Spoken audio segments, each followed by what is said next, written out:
Hey everyone, welcome back to Turks Who Eat. We've arrived in Sofia, Bulgaria. Bulgaria is a brand new country for us, and we're excited to check out the local food scene. From flaming dishes to a rare special green cheese that you won't find anywhere else in the world, we're here to share these Bulgarian food specialties with you. Stick around to find out which dish we highly recommend.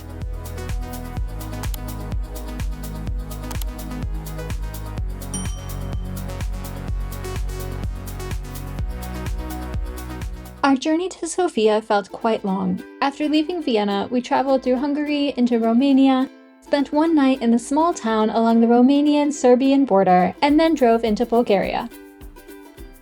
We're finally here in Sofia and ready to eat and explore. For dinner, we had a reservation at a place that looked really cool, but unfortunately, we ran into a bit of a problem. Looks like we need a new plan for dinner. We had planned to go to a place that I think is called Haji Dragon's House. It looked really pretty. Looked really cool, had really good reviews, and I was pretty sure I had checked with them beforehand to make sure they allow dogs, but when we got there they said we couldn't go in with Bindi. Now, Find something different for dinner. We're generally very good about checking first to see if Bindi is allowed when we're in a place that we're unfamiliar with, so it's strange that this one got by us, but it ended up working out fine, as we went to Staria Chinar instead, and they had no problem with Bindi. Staria Chinar also specializes in traditional Bulgarian dishes, particularly grills and meats, but we started off with a fresh salad topped with pear and goat cheese to balance out the meaty meal we had coming. For our mains, Mehmet cut beef skewers. This meat was perfectly grilled with an amazing smoky flavor and juicy inside. It was served alongside these fried potatoes that were so crispy. I ended up stealing more than a few from his plate, which he was thrilled about. After they were out of the first thing I ordered, I panicked and quickly ordered the meatballs. But what a happy accident that turned out to be, because these were seriously delicious. They were soft and flavorful and perfectly cooked. They were served with grilled peppers and onions, and I got a side of asparagus as well to round it all out. We're not sure if this is just the culture in Bulgaria, but one thing we began to notice at this point is that service and hospitality here is not exactly similar to nearby Greece or Turkey. It felt quite cold and sometimes unfriendly. Perhaps this is just something we'll have to get used to. One must-eat food in Bulgaria is Banitsa. okay, so we've been walking around for a while and we wanted to get some quick snacks, so we got... Banitsa. It's a traditional Bulgarian pastry. It's pretty good. It's a nice quick snack. This traditional Bulgarian food is made from layers of thin, flaky dough that can be filled with a variety of ingredients.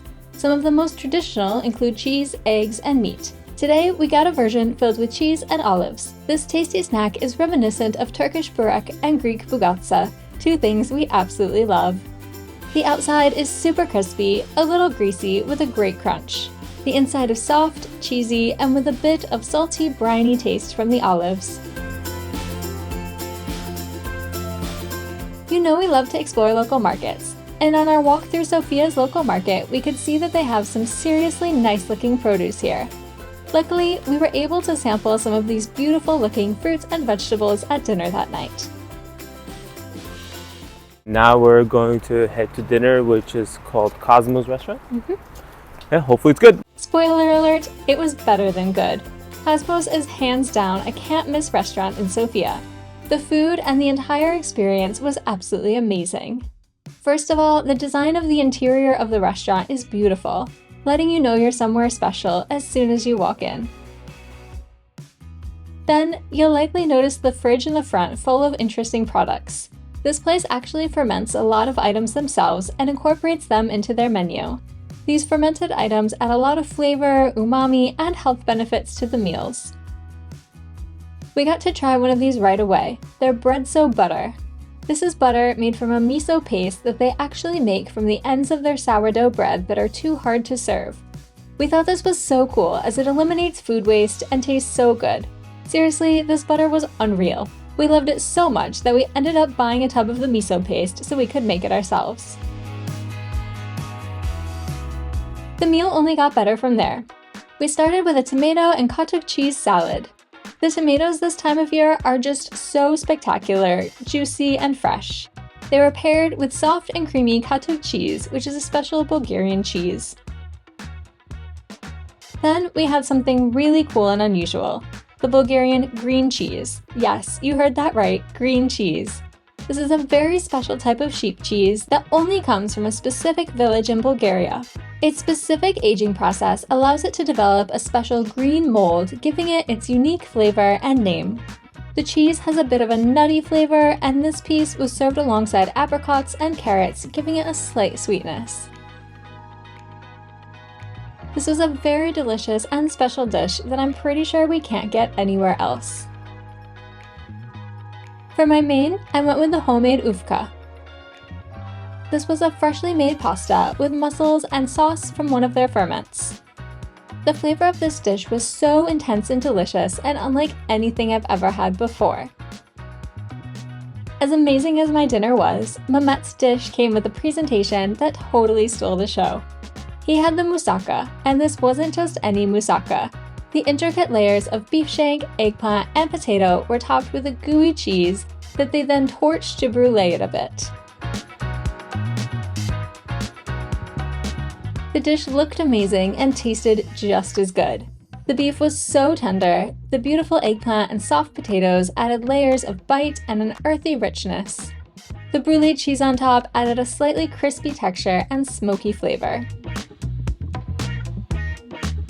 Despite being so full at this point, we couldn't pass up dessert, and we went with our waiter's recommendation, which was the Bulgarian rose. Everything we had so far had blown us away, but the presentation of this dish really made the night. This dish has sponge cake and ice cream encompassed in a rose meringue that they torch right in front of you to get the crispy meringue edges. The contrast between the crispy meringue on the outside and the soft ice cream and delicate cake on the inside was just incredible. Seriously, we can't say enough good things about this place. And what we said earlier about Bulgarian service not being so great was definitely not the case at Kosmos. Everyone here was so excited to talk to us about their concept, their ingredients, and their dishes. They were also excited to see Bindi and honestly just made our experience so wonderful that we can't recommend it enough. In general, we felt that Sofia was pretty dog-friendly. Other than that one restaurant, Bindi was welcomed everywhere we went and usually given fresh water. We did encounter a number of stray cats that Bindi was less than thrilled about. Let's just hope she gets over that before we get to Turkey, the land of the cats. So what was our favorite dish that you must try in Sofia? It might not come as a surprise, but our favorite was definitely the moussaka that Mehmet got at Kosmos. I know I talked a lot about that dish, so please go try it if you're in Sofia. There are also plenty of cute cafes and coffee shops here in Sofia too, and we'll list out the ones we enjoyed below. Let us know in the comments if you prefer hearing about the local favorites or would like us to include these spots as well. By next week, we will finally have made it to Istanbul, and we'll start our adventures there by checking out some of the city's most highly rated Michelin Guide restaurants.